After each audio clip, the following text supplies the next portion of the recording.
This video will be the test review for the unit on e-commerce and virtual marketing. This review is not meant to replace the presentation that we had in class. It's an abbreviated presentation of the unit for the quiz that we'll be having tomorrow. Are here. We've talked about how and why the internet was developed, what e-commerce is, and why it's essential to the expansion of the global economy, the advantages and disadvantages, how businesses use e-commerce, and how entrepreneurs have created e-commerce opportunities and will continue to do so. The population of the globe has increased dramatically in the last 150, 200 years, and technology has increased. The use of technology has increased just as significantly. If you haven't seen the video, that video can be found on YouTube concerning the expansion of the internet. The internet was first developed in the 1950s as a military and research tool. It was primarily designed to provide communication capabilities in the event of a nuclear exchange between the U.S. and the Soviet Union. E-commerce didn't really begin until '91 with the introduction of the World Wide Web. Approximately 1 billion people around the world are currently online. The U.S. has over 2 million users, but as a percentage, the users in the U.S. has actually been decreasing as more and more people around the globe have access to the internet. China's internet users have tripled in the last 4 years, but interestingly, only about 10% of the population of China, 1.3 billion people, actually have access and use the internet today. That is continuing to change as more and more citizens of China continue to have of that.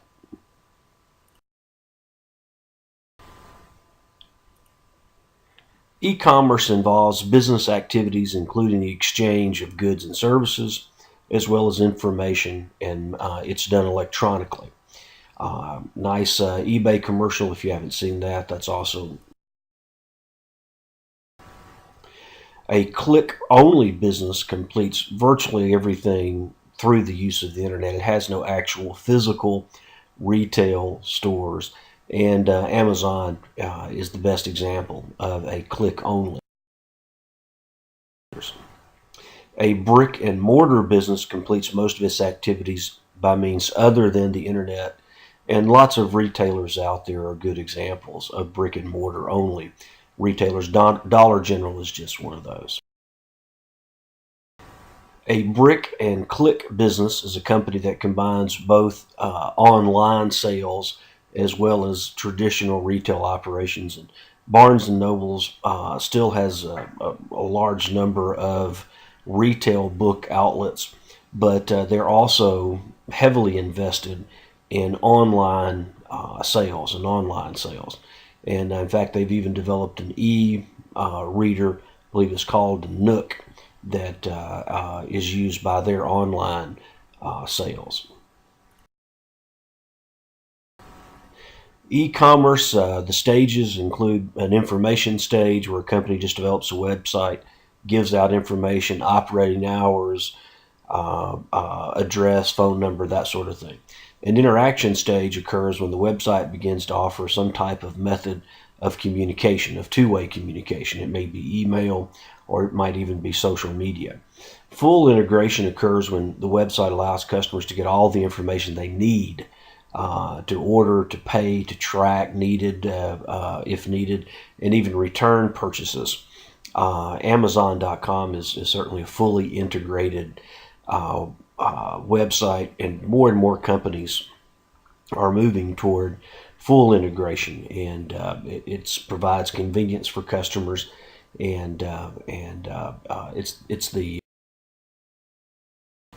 advantages of e-commerce include instant communications. We love to talk and to communicate instantaneously.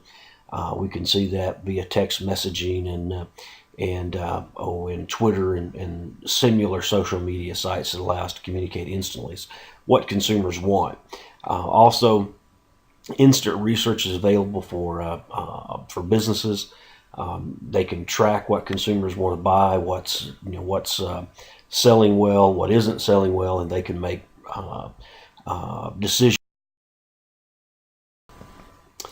E-commerce, of course, is available for doing business 24 hours a day, 365 days a year.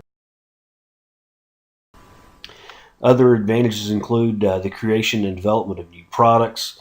E-readers, e-tickets for concerts and airlines are all fairly recent developments, and we'll see more of that as well. People today are doing their income taxes online. We're purchasing we're purchasing any number of things electronically and downloading those, or we're having them shipped to us. Ease of competition is another big advantage. The ability to enter a market. Anyone using e-commerce can become a competitor in the marketplace. They can create their own website. It's relatively inexpensive to do that. The example that's on the screen, anyone can self-publish a book. There are any number of sites out there that allow individuals to do that and to sell their product. Many people also use sites like eBay to market products that they've bought and hope to resell, and are products of their own creation. And those products are available not just within the U.S. but globally. There is a huge cost savings to e-commerce, particularly in the banking industry and computer software, the financial sector, and of course books and airline companies. Those purchases online save these companies very significant amounts of money. So obviously, now we can understand why so many companies, so many financial institutions encourage us to do our banking online. Not only is it convenient for us and something that consumers want to do, but it also offers a tremendous cost savings for financial institutions and many others as well. Advantages of e-commerce include things such as we might not know exactly what we're purchasing. Products could be damaged in shipment. It might be difficult to return those purchases. And some people really want some personal interaction. They want to talk to someone before they make a buying decision. They want some help making that decision, some personal help making that decision. And of course, from a business's standpoint, it's difficult to predict demand due to constant changes in consumer behavior. Business to consumer e-commerce sales are growing at a very significant rate, over 20%. This year, we're probably looking at an 18% growth, well over $1 trillion of business to consumer sales, electronic sales in the world.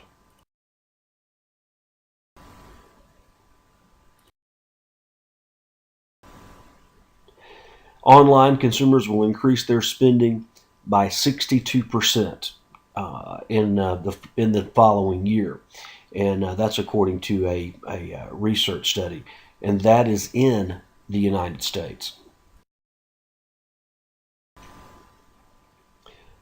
Over 520 million shoppers will be online in China by the end of next year, roughly over 200 million in the U.S. Watch an excellent video about Alibaba, the Chinese online retailer, which actually has sales greater than Amazon and eBay combined. And of course, their recent initial public offering was the largest in the history of the United States.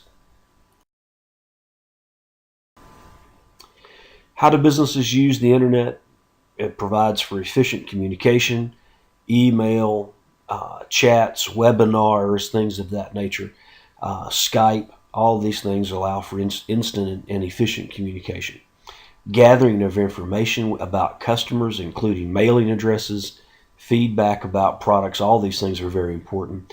I think most of us, before we make a purchase online, we read the ratings provided by other people who've purchased that product.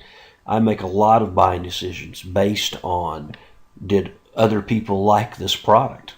That tends to be a pretty good indication that I'm going to like the product or I'm not going to like the product. Businesses use the internet to improve operations by allowing salespeople to access inventory records, track shipments. They know exactly what's in the retail store, and they also know what's available online for sales and when that product's going to arrive in a retail store or when it's going to arrive at your door. The internet also allows small businesses to sell their products almost anywhere in the world. Anyone can be involved in e-commerce using the internet. Virtual marketing is the term used to describe the completion of marketing activities primarily through the use of computer and internet technologies. This was an interesting video about the Groupon founder and CEO Andrew Mason. We didn't watch this one in class, but if you'd like to see it, it's available on YouTube.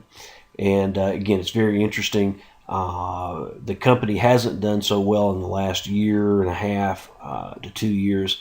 And in fact, the CEO has actually been ousted from his company, much like Steve Jobs was ousted from Apple in the 80s. Fulfillment Center provides some or all the activities required to fill customer needs, and Amazon.com really provides customer fulfillment, product fulfillment centers strategically located around the United States so that their products can arrive as quickly as possible to the consumer immediately after, as quickly as possible after that product's ordered. More companies are using the internet for advertising than ever before. That is topped $1 trillion in 2012, and it's only going to continue to grow. Virtually all of these companies, newspapers, magazines, they all have online editions, whether it's the Harrison Daily Times or whether it's USA Today.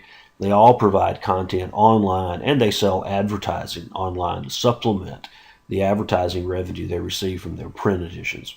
A pop-up, of course, you're familiar with this. It's an advertisement that opens in a new window when you're viewing a web page. Rich media, just simply a variety of digital technology, sound, sight, movement, etc. Web sponsorship is an important promotional tool for e-commerce. A bank might sponsor a website that would help consumers understand how to purchase a car, how to purchase a home. There probably is going to be a loan calculator somewhere on that site that helps people, or they will very likely provide a link to some type of online service that helps consumers make financial decisions or engage in financial planning. Priority placement. Most search engines will allow a company to pay to have their website appear at the top of the list when the search results are shown.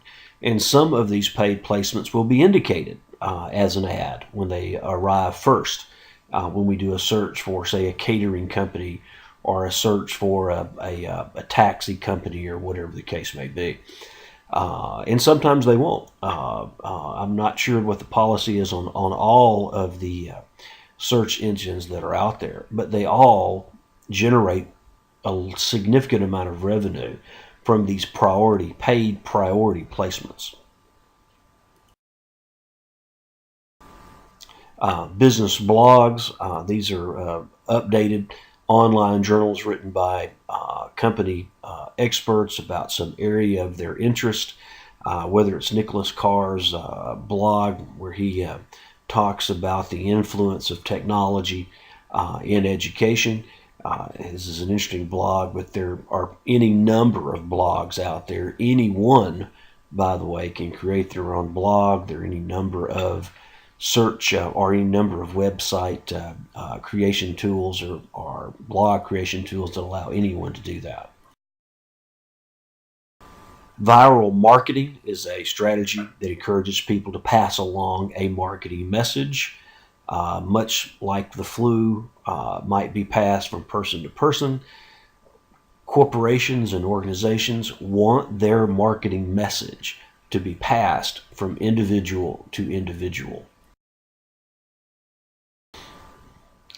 This is a great WestJet viral ad that came out last year.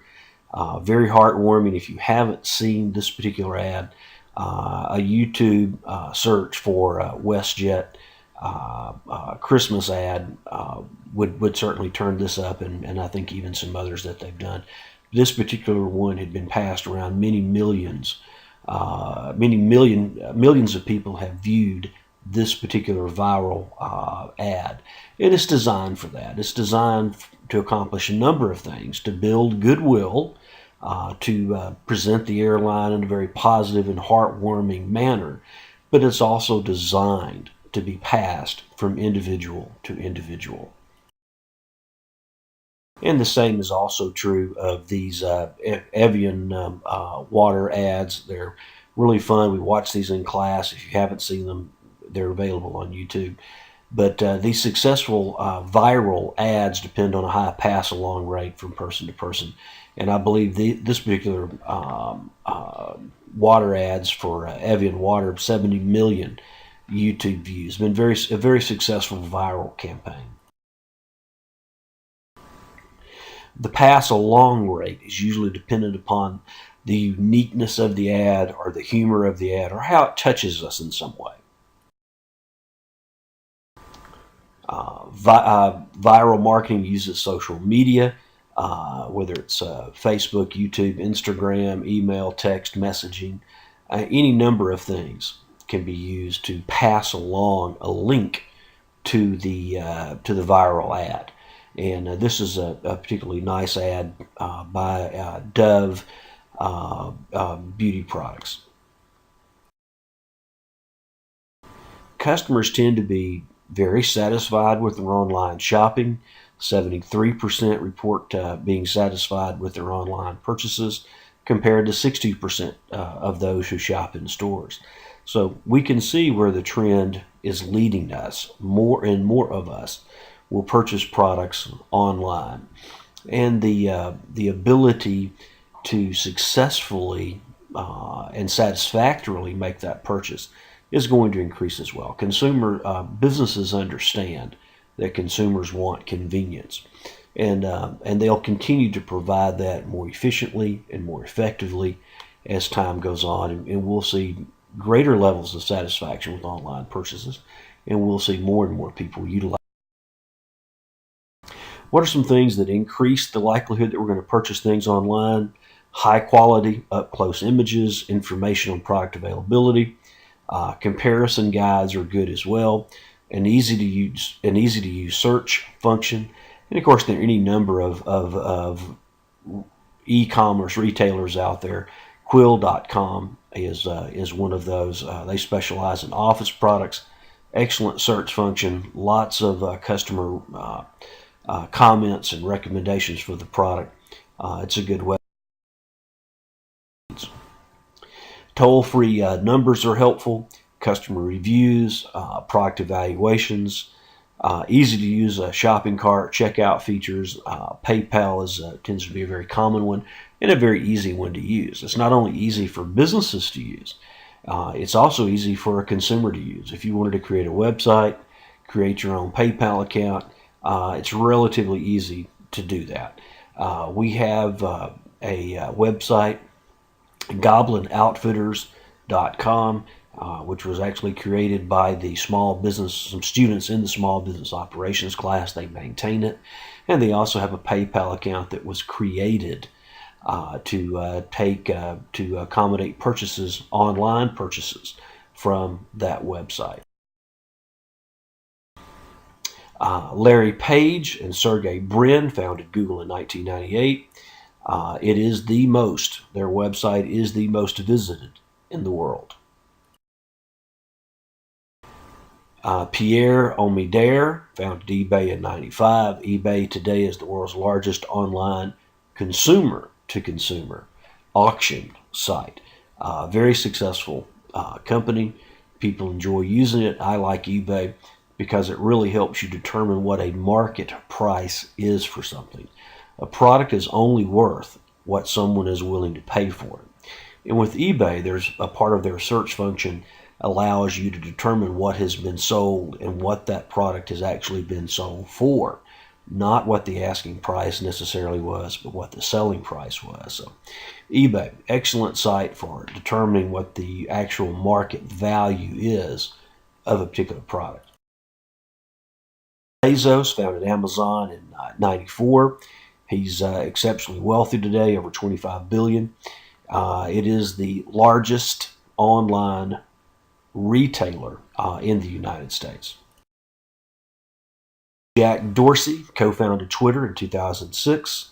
Well over 500 million users today, 340 million tweets daily, and 1.6 billion searches per day. If you haven't seen the video, it's available on YouTube. Excellent video with Jack Dorsey, co-founder of Twitter. Mark Zuckerberg, of course, is the founder and chairman, chief executive officer of Facebook.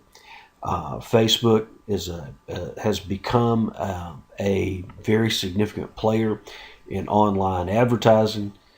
Hundreds of millions of people are registered users. Millions of people log on daily. And when they log on, they see ads which are targeted to them based on their demographics, their age, their gender, their income, even their interest, and certainly geographically based on where they actually live.